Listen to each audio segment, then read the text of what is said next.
Kung i-combine ang mga taong nag-views ng Voice for Change website at ang mga bumoto nito, si Miss Philippines Michelle D ang mangunguna na may kabuang 117,620.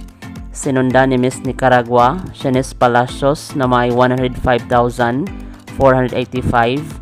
At ang pangatlo, si Miss Thailand, Antonia Porceld na may kabuang 76,515.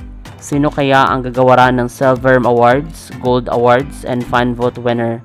Pwede pa kayong bumoto sa inyong paboritong kandidata sa Voice for Change. Maraming salamat sa panunood. Para maging updated ka, huwag kalimutang mag-subscribe.